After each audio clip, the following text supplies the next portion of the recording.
Everything that man has ever brought into this family is bad luck and embarrassment, my mother said, and her voice didn't even rise to do it. It just cut, flat and clean, across the banquet hall like she was reading a grocery list. 200 and some people went quiet at the Royal Canadian Legion that night, every face swinging toward me the way a crowd turns toward a car accident. I stood there in my dress blues, the gold maple leaf pinned straight on my collar, and I absorbed it the way I'd absorbed worse things from her my whole life. She turned away from me and rested her hand on the shoulder of the man beside her, a major in the Canadian Armed Forces named Holt Bannerman, full chest of ribbons, jaw like he'd been carved out of granite. Now this, she announced to the room, this is the son I always wished I'd had. A real soldier. Not someone who sits behind a desk pretending paperwork is service. My stepfather smirked into his rye and ginger. My half-brother laughed out loud. That bark he does when he wants everyone to know he's in on the joke. I stood frozen in the middle of the room, my collar squared, my hands at my sides, taking the worst betrayal of my life from the one woman who was supposed to never let this happen to me. But Major Bannerman wasn't laughing. His eyes had locked onto the insignia on my shoulder boards, onto the intelligence badge over my heart, and something in his face just stopped working right. This battle-hardened officer, a man who'd done 2 tours nobody was allowed to ask him about, went rigid from his collar to his boots. His jaw came open, and in a voice that shook loud enough for the whole hall to hear, he asked me, "You're Whisper 6? Before I tell you what that question did to my mother's perfect little story, and who finally paid for 30 years of silence, hit subscribe and stay with me, because what happened next, nobody in that room saw coming. Not even her. The Legion Hall sat just outside Hamilton, Ontario, all flags and dark wood, and that particular smell of coffee urns and floor wax that every Legion in this country seems to share. It was the annual Families of Service dinner, and my mother, Coraline Whitlock, stood at the front of it like she'd built the place herself. She'd never served a day in her life. Her dress was navy silk, her hair done that afternoon at the salon on Main Street, and when she introduced Major Bannerman to the room, chest full of hardware, she did it like she'd given birth to him personally. Then she turned to me, and her eyes went flat the way they do, like glass with nothing behind it, and she delivered the line she'd clearly been rehearsing for weeks. I knew it was rehearsed because it wasn't the first time she'd used that image on me to relatives, at Thanksgiving, at Christmas, on the phone to her sister, the desk jockey, the paper pusher, the daughter who put on a uniform she had no business wearing. But this was the first time she said it straight to my face in front of the biggest crowd she'd ever assembled. This wasn't a flare of temper. This was a campaign. She'd picked the venue, she'd picked the timing, she'd picked the man standing next to her. Coraline never did anything spontaneous when family pride was on the table. I stood still. My right hand slid into my coat pocket, thumb finding the record button on my phone, a reflex drilled so deep into me from years of debriefs that I didn't even decide to do it. Whatever she said next, I'd have it on file. Then I scanned the room the way I'd been trained to read a hostile space. My stepfather, Garth, third rye of the night, the kind of grin a man wears when he's never had to pay for the show he's watching. This was the same Garth who'd spent a decade feeding Coraline's version of me to every Legion meeting and golf clubhouse in the region, who knew exactly what I'd actually done overseas and chose silence every time because the truth was inconvenient for his own standing at the bar. My half-brother Dax sat near the head table, glassy-eyed, third ginger ale in front of him because the Legion didn't pour for anyone under the table that night, though that had never stopped Dax from finding a way before. He'd been pulled from officer training 2 years back for reasons the family didn't discuss out loud. And yet there he was, seated in the place of honor, because he carried the right last name and, in my mother's math, the right anatomy, while I stood out on the open floor in dress uniform, taking insults through a microphone. She didn't even need to hold up to me. I didn't have to say a word.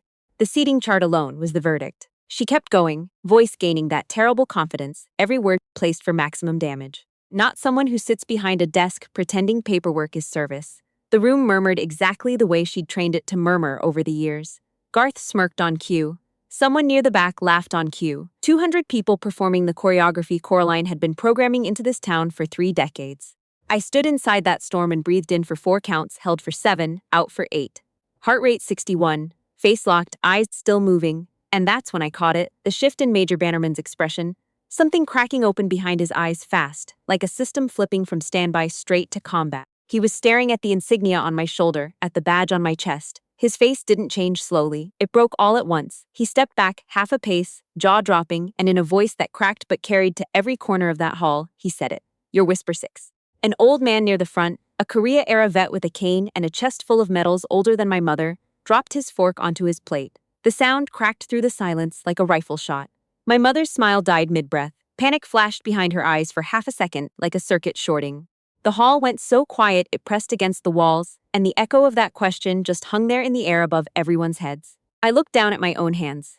Calluses stacked at the base of every finger, built from rope, from rifle grips, from rucksacks hauled through places I still can't talk about by name. A soldier's hands. But my body remembered an older kind of work. The memory of a 10-year-old's hands wrapped around a worn toothbrush, kneeling on cold linoleum. I'd come home late from soccer practice that afternoon and tracked a thin smear of mud across the kitchen floor. Coraline didn't yell. She never yelled when it actually mattered. That was for people who hadn't mastered themselves. She set the toothbrush down in front of me on the floor and stood over me with her arms crossed. "Scrub it until I can see my reflection in it," she said. I didn't cry. Crying would have given her more satisfaction than the clean floor ever could. I knelt and I scrubbed. And that was the first time I understood that submission was the only currency she'd accept from me. And at 10 years old, I had nothing else to pay with. The second lesson came a few months after that. I'd left a faint scratch on the dining table, the one my late grandfather had built by hand.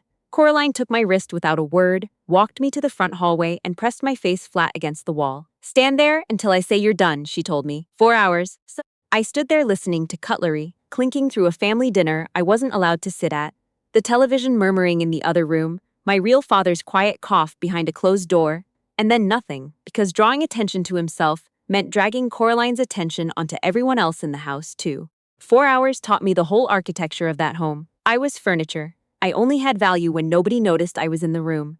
That night, she said it out loud for the first time, no code, no cushioning. "You were born a disappointment in this house," she told me. "No matter how hard you push, you'll never be more than background noise for the men who carry this family's name into the world that matters."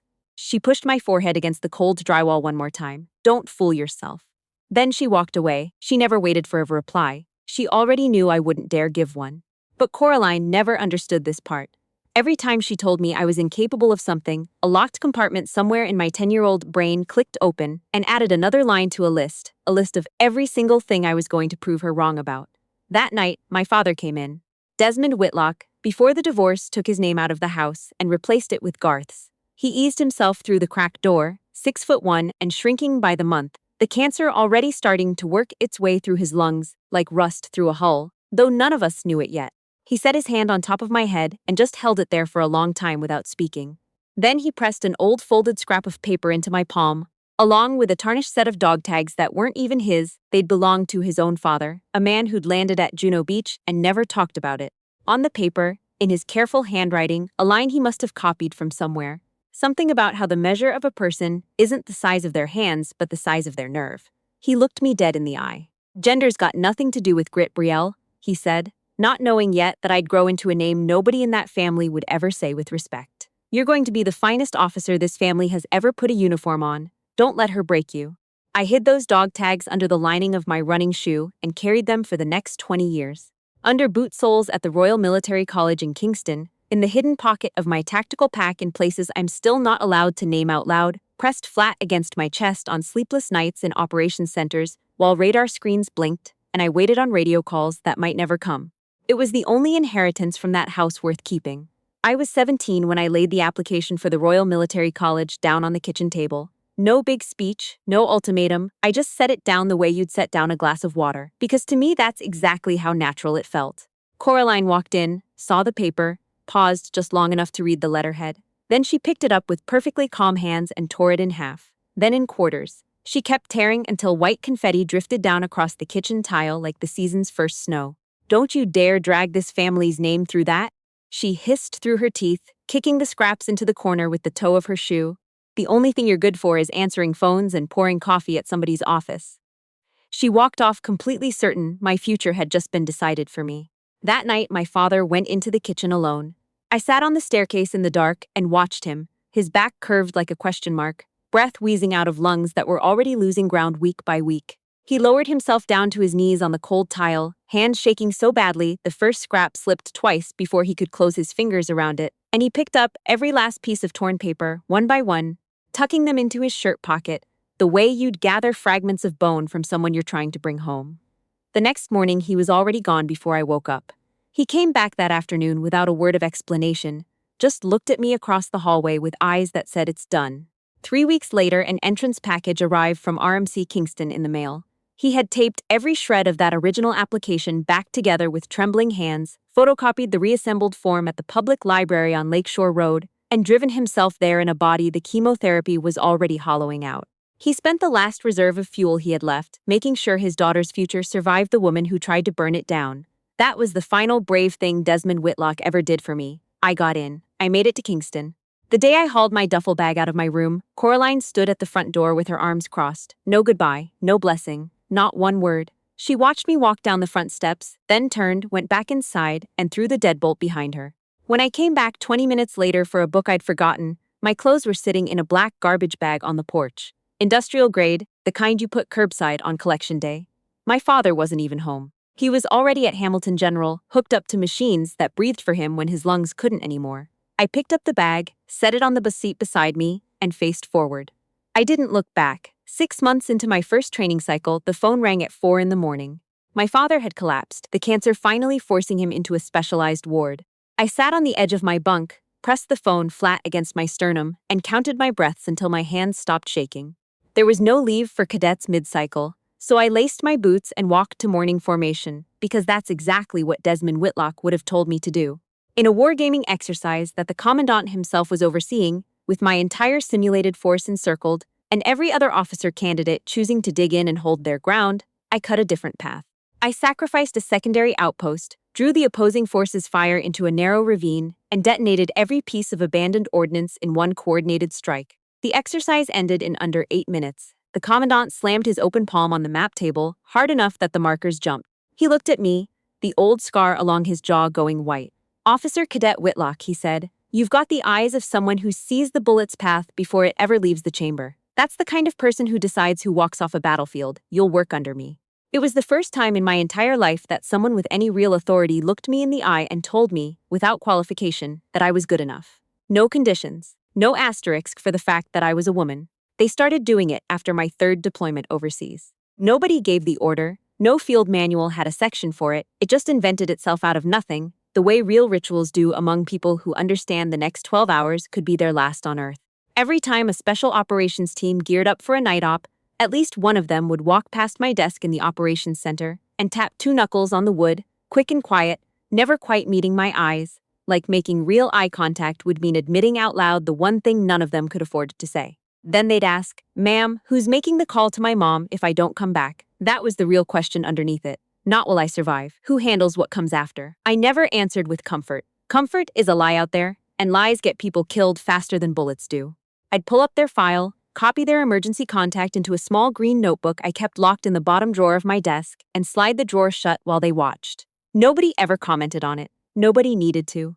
That notebook got thicker with every rotation, page after page of phone numbers belonging to mothers and wives and daughters and fathers in Moose Jaw and Truro and Kelowna who had no idea whether the person they loved would still be breathing in 12 hours.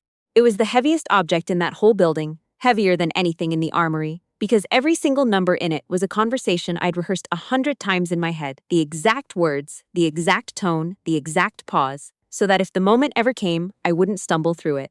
A young naval officer, Holt Bannerman, the same man who'd one day stand beside my mother at a Legion dinner, walked up to my desk one March night right before a raid. His face had that particular pale color I privately filed under about to watch a friend die for the first time. He had both hands wrapped around the strap of his kit, knuckles white. "Ma'am," he asked, "do you see anything bad happening tonight?" That wasn't a tactical question. That was an emotional one, which meant he hadn't come to my desk for data, he'd come for something I couldn't really put in a briefing: certainty. I slid a marked map across the desk toward him. "I don't do fortune-telling, Bannerman," I told him. "I see risk that can be quantified. Stay clear of the eastern structure. Follow the contingency route exactly as drawn. You'll make it home." 3 sentences, no warmth, no comfort, just coordinates and probability. That was the only kind of reassurance I was ever qualified to give, and it was the only kind that ever actually kept anyone alive. That night, exactly as my threat analysis had predicted, his unit got pinned against a compound wall, 30 seconds from walking straight into a corridor of mines strung around that eastern structure. The reroute order I patched through 10 minutes before contact, hard left 50 degrees, was the only thing standing between his team and a row of flag-draped coffins headed home to Trenton. Holt Bannerman was still standing tonight, still wearing his ribbons next to my mother at a podium in Hamilton, because a woman he'd never seen face-to-face had drawn a line on a satellite map from a room 200 meters away at 3 in the morning. not because of Coraline Whitlock. Not because of the proud military legacy she liked to perform for the Legion Ladies Auxiliary and the church bulletin. That fact sat entirely outside the borders of every story she'd ever told about me. The letters I sent home all came back unopened.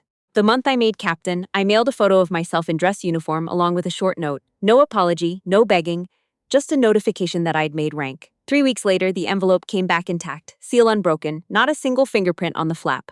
She hadn't even picked it up long enough to consider opening it. I sent it once more. Same result. I didn't send a third. Not because I'd given up, but because I'd gathered enough data to draw a conclusion. In intelligence work, when a channel keeps getting refused, you don't keep transmitting on it. You open a new one or you go dark. I went dark. But nothing in my training prepared me for what came next. My father died that November. The same disease that had been eating his chest since the year he crawled across the kitchen floor on his knees to tape my future back together.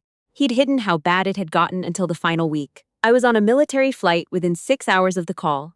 At the funeral home in Hamilton, I stood at attention beside the casket in full dress uniform, ribbons lined up across my chest like a map of everywhere I'd been and everything I'd survived. Coraline positioned herself exactly 2 meters to my left, close enough to share the frame of the room, far enough that no photograph would ever catch us standing side by side.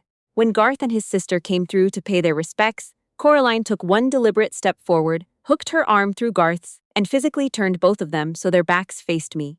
Not an accident. She'd measured every centimeter of that pivot. She erased me from the receiving line directly in front of the casket of the only person in that family who'd ever stood between me and her.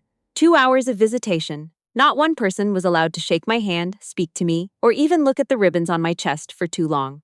Garth worked the room like he was running a campaign, intercepting every mourner drifting in my direction and steering them back toward Coraline with a firm handshake and a quiet word. He positioned his body between guests and my line of sight with the precision of a man who'd rehearsed the blocking. This was the same Garth who'd been to a decade of Legion meetings, who knew exactly what I'd actually done overseas, and who chose silence every single time, because acknowledging my record would have cracked open the version of our family he and Coraline had spent 30 years building brick by brick. Between the two of them, that funeral ran like a checkpoint. Every angle covered, every potential sympathizer redirected away from me. And everyone in that room understood the economics of it without being told. Acknowledging me meant losing Coraline's favor, and in a town that size, her approval traded higher than private conscience, higher than decency, higher than the truth standing 2 meters away from a coffin in dress uniform. I stood beside my father's casket for 2 full hours without moving, hands clasped behind my back, chin level, eyes on the box and nothing else. The dress uniform felt heavier that afternoon than it ever had overseas, because overseas the weight meant someone trusted you with their life. In that room it meant nothing to anyone except me and the man inside the box. Standing still was the only thing I could still do for Desmond Whitlock, the man who'd knelt on a kitchen floor with cancer already eating his lungs and taped my future back together with shaking hands. The moment I watched my mother's back for the last time that day, accepting a casserole dish from a neighbor, laughing softly like she was hosting brunch, something inside my ribcage sealed shut. Not pain, not rage, just closure. The blast door on a weapons vault locking after the last round's been cleared. I was done. Not done hoping because hope had already left that house a long time ago. Just done pretending there was anything left to wait for. From that day forward, I stopped looking backward. No bridge to reconciliation, no plea for acknowledgement, just a clean, permanent separation. No contact, no exceptions. I came to the Legion dinner that night because my commanding officer ordered it. He didn't explain himself. Just be present, Captain. Full dress, that's an order. When I walked through those double doors, Coraline was already up at the front with a microphone in her hand, the room's one bad spotlight catching the silk of her dress, wearing the exact expression of a woman about to perform the defining act of her public life. Over 200 people in that hall, vets, relatives, neighbors, every one of them having spent a decade absorbing her version of events. The ungrateful daughter, the family embarrassment, the girl who ran off to play soldier and abandoned her poor mother. They'd been primed for that night the way an audience gets primed before a live taping. I found a chair near a support column in the middle of the room and swept the hall left to right out of pure habit. Know your exits and sight lines before the first round ever gets fired. Coraline introduced Major Bannerman.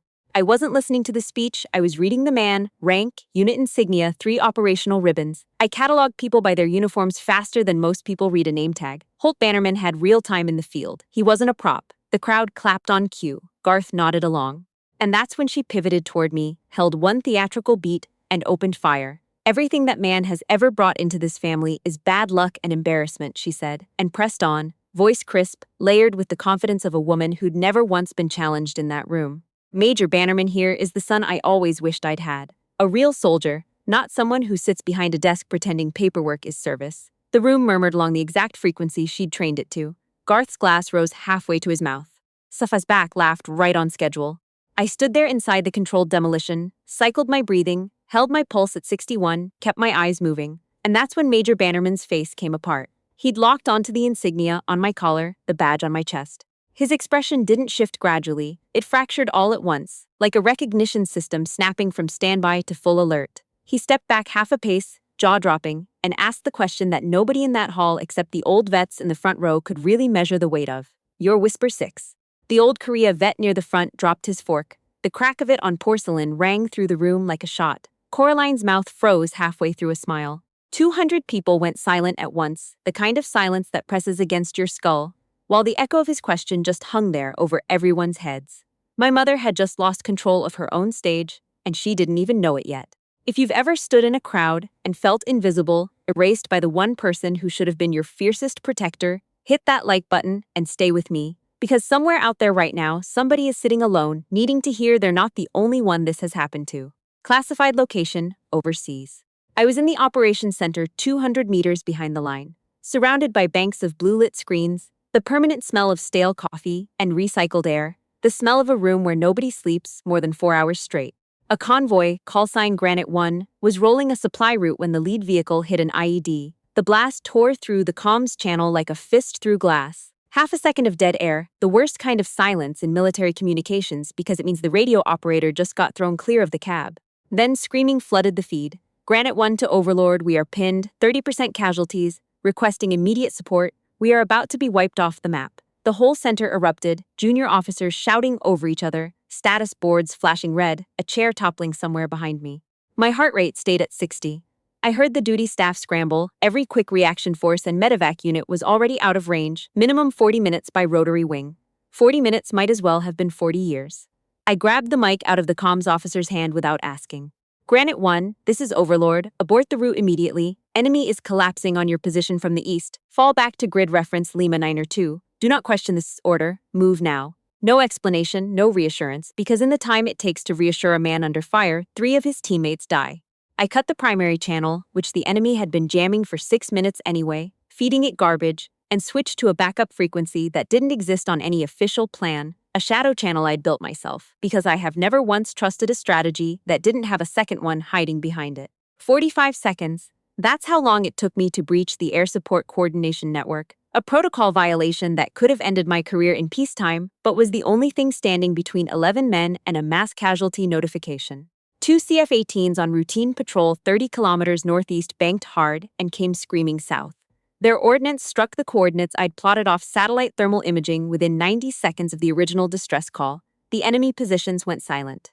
Then Holt Bannerman's voice came bleeding through the static, ragged, gasping, alive. Overlord, we are pulling back, no additional casualties, confirm, 0 additional casualties. The next morning, my commanding officer walked over and dropped a folder stamped classified onto my desk. Top right corner, 2 words written in red ink by hand. Whisper 6. He didn't explain, he didn't need to. In radio shorthand, a whisper net usually just means a low-traffic backup channel. But inside the community, starting that night, those 2 words took on a different meaning entirely. The one who dismantles the enemy's whole plan from somewhere nobody can see. The invisible architecture holding the line for the men who actually carry the rifles into the kill zone. He looked at me for a long moment and said one thing. Whatever your mother told you about what women can and can't do in this uniform, Captain Whitlock, you just rewrote it. I thought about the green notebook in my bottom drawer, 11 phone numbers. 11 families across this country going about their Tuesday morning, never knowing their son or husband or brother had been 30 seconds from never coming home. Those numbers stayed unused that night. Not one of those families got the call I'd rehearsed 100 times. I didn't need Coraline Whitlock to validate what those 11 numbers meant. I didn't need her to understand my work or my worth. The notebook was enough. The silence of those phones was enough. That was the only medal I'd ever need. Back in the hall, Coraline heard Bannerman's question and her face locked for half a beat, just long enough that anyone trained to read micro-expressions would have caught the hairline fracture in it. She recovered with a forced little laugh and a wave of her hand. Oh, please, whisper this, whisper that, that's just code for some desk job somewhere. Holt, sweetheart, don't give her too much credit. That girl's been scared of her own shadow since she was in diapers. She waited for the chorus to kick in. Garth was always first. This time his glass stopped halfway to his mouth. Nobody laughed. The silence in that room had changed texture, denser now, sharper, aimed somewhere Coraline had never had it aimed at her before. For the first time in her life, the room wasn't reading off her script. Major Bannerman squared his shoulders. The polite guest of honor smile burned off his face like fog off a runway. His chin dropped 15 degrees, the exact angle a soldier uses standing in front of someone senior. His voice filled that hall wall to wall, every word driven home like a nail. With respect, ma'am, Captain Whitlock doesn't push paper. She's the one who holds our lives in her hands every time we cross a wire. Coraline's mouth fell open. This was the first time in her life she'd been contradicted publicly by the very man she'd handpicked to humiliate her own daughter. In her calculus, that was betrayal of the highest order, worse than anything I'd ever supposedly done. Because I was blood could be written off as a defective product. But Bannerman had been chosen. He was her evidence. And her evidence had just reversed its testimony in front of the whole room. He turned to face the crowd without waiting for permission, without glancing at her for approval. He spoke the way you'd deliver a field report, flat and factual and unchallengeable. During a night operation, our unit was ambushed and came within minutes of total loss. Mines on every path out. It was Captain Whitlock, Whisper 6, who built the early warning grid that caught the trap, broke the enemy's coordination in real time, and personally pulled in air support to get us out of that kill zone. She doesn't need a rifle to take out the enemy. Her mind is worth more than an entire strike battalion. He paused, let it land. Every man in my unit is alive today because of the woman your mother just called a desk jockey.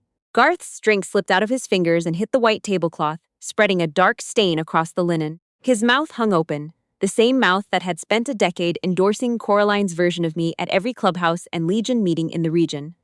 For the first time, the cost of that endorsement was being totted up in public, and the math wasn't running in his favor. At the head table, Dax sat bolt upright for exactly 1 second, the way a man jolts awake from a loud noise, then sank back down, dropped his gaze into his ginger ale, and didn't lift his eyes again for the rest of the night. An old man near the front, the Korea vet, 80-some years old, 2 medals on a cane-worn jacket, planted both palms flat on the table and pushed himself up to standing, slow and deliberate, the way a man rises when he means for every second of it to count. He raised his right hand to his brow and held a salute, textbook Canadian Forces, his eyes steady, his arm not shaking once, not a word out of him. A second veteran stood, younger Gulf era, jaw tight. Then a third from the far corner, a fourth from the middle row, and then the whole thing moved through that hall, the way grief moves through a barracks after bad news, silent, unstoppable, total. Every former service member in that room rose out of their seats. No applause, no cheering, no sound at all except chairs' legs scraping softly against hardwood. The most expensive silence in military culture, the kind that can't be bought, can't be faked, can't be inherited. The kind that says we see you, what you've done is real, and nobody, not a mother, not a stepfather, not a town, has the authority to erase it. Coraline's eyes trembled. Her lower lip twitched once before she clamped it shut with whatever composure she had left. I stepped forward, my heels striking the hardwood, each impact cracking through that silence like a shot in an empty church. I stopped 2 feet in front of her, looked dead into the same eyes that had once watched a 10-year-old scrub tile with a toothbrush, the same eyes that had watched a 17-year-old's future fall to the kitchen floor in confetti. And I spoke loud enough to reach every wall, every veteran, every relative who'd spent a decade pretending I didn't exist. Respect isn't something you can hand out like furniture, I told her. It's earned, with blood, with competence, with years of doing work nobody in this room, including you, ever once saw. From tonight on, don't you ever use my uniform as your punchline again. I held her gaze for 3 full seconds. Then I turned, walked back through the standing rows of veterans, and sat down. Behind me, not one person took their seat next to her. I drove out to the old house that night, not for her, for the last piece of my father still in those walls, his journal, the one he'd kept in the nightstand beside the bed where he'd spent his final months, coughing quietly into a pillow so Coraline wouldn't hear it and complain. She was standing in the kitchen when I came in through the back door, not waiting for me exactly, she just had nowhere else left to go. The hands that had once torn my application into confetti were clamped around the rim of the kitchen sink, knuckles bone white, tendons standing out like cable under strain. I pulled out a chair and sat down at the table, set my cap on the oak surface, the same table I'd scratched as a kid, the same table that had cost me 4 hours against a wall. I said nothing, just looked at her. In intelligence work, there's a technique, pressure through silence, more effective than any question you could ask, because it forces the other person to fill the void with whatever they've been carrying inside. The silence that followed was the heaviest sound that kitchen had ever held. I counted her breathing, fast and shallow and uneven. She stood there nailed to the floor, eyes locked on the tile, knuckles cracking against the sink. For the first time in my entire life, Coraline Whitlock had no script, no crowd to conduct, no Garth smirking in the wings, just her and me and the same dim yellow kitchen light I'd hated since I was a kid, because it was never bright enough to read by. She broke first. Turned around, voice raw and thin, scraped down to something I'd never once heard from her in 30 years. I always expected a son to carry this family forward, she said. What I did was stupid. That wasn't an apology. Women like Coraline don't apologize. They downgrade what they did to stupidity, like the damage they caused was an arithmetic error and not a moral choice made over and over for 30 years. By calling it stupid, she'd surgically removed all the accountability from it, reclassified 3 decades of deliberate cruelty as a miscalculation. Not a crime of the heart, just bad math. I didn't answer right away. I looked at her a long time the way you look at a weapon, one last time before you lock it in an armory you're never opening again. Then I spoke, every word placed with the precision of someone dialing in a scope. I didn't need to be a man to carry this family's name anywhere, I told her. I carved my own name onto a map you'll never see with my own 2 hands. You couldn't break me, and you'll never get another chance to try. Coraline sank into the chair across from me. The last layer of armor fell off her, and what was left underneath was smaller than I expected. An old woman in silk that didn't mean anything anymore, sitting in a kitchen she'd ruled for 30 years, facing the one person she'd spent those years trying to make smaller. One word came out of her, dry and strange, like a word from a language she'd memorized but never actually used. Proud, she said, handling it the way you'd handle a piece of glass you just found on the floor, careful, aware it could still cut you. The word landed on the table between us and just sat there, weightless. Because that's the thing about words that show up 20 years too late. They don't fill the hole, they just remind you the hole was always there. I looked at her a long time. The recognition I'd starved for during the first decade of my life, the approval I'd scrubbed floors for, stood against walls for, taken every insult for, watched my father die trying to win for me, it had expired a long time before that night. It carried no weight anymore. Not because I hated her, not because I wanted to get even, but because I'd already built an entire life, an entire career of saving people and making calls under fire, without it. The need for her approval had been the last chain left, and it had rusted through and dropped off somewhere between a kitchen floor in Hamilton and an operations center on the other side of the world. What she was holding out to me now was an empty box with the label peeling off. I didn't need the box. I had my own. I stood up, picked my cap back up off the oak table, the same table I'd scratched at 10 years old, the same table where I'd laid my future down at 17 and watched her tear it apart, and I walked out of that kitchen. I didn't slam the door. I didn't fire a parting shot. I didn't look back. I just stepped through it and let it close softly behind me, the way you leave a meeting room once the last item on the agenda's been settled, and there's nothing left to discuss. The woman sitting alone under that dim yellow light wasn't my problem to carry anymore.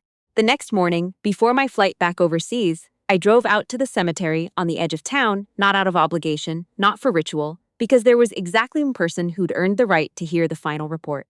I walked the rows in my boots, the grass still wet, the cemetery empty at that hour except for me and the maples shifting overhead. I found my father's marker under the oldest tree on the property, right where his last letter said it would be. He'd picked the spot himself, told the hospital chaplain he wanted something solid watching over him.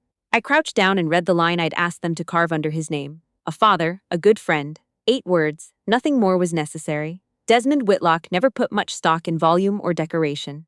He valued things that were honest, short, and built to outlast the people who made them, like a set of dog tags pressed into a kid's palm through a cracked bedroom door 20 years ago.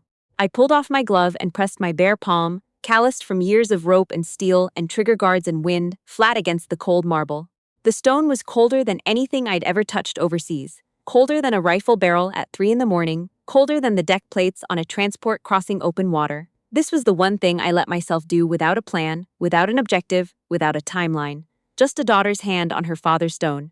I made it, Dad, I said out loud, just like you wanted. I became the thing the enemy feared most and the safest harbor my people ever had. She can't hurt me anymore, and the men I was responsible for, every single one of them came home. I stayed there a long while. Not from emotion, but because I'd promised him once that I'd never rush away from him the way everyone else in that family always rushed. Coraline rushed, Garth rushed. But Desmond Whitlock taught me that the people who matter deserve your time, even when time is the one thing you never have enough of. That was the first morning in years I didn't feel any pull to be somewhere else. I reached into the inner pocket of my dress jacket and took out the dog tags, his father's tags, the ones he'd slipped through the crack in a door when I was 10 years old, the night my forehead still ached from cold drywall.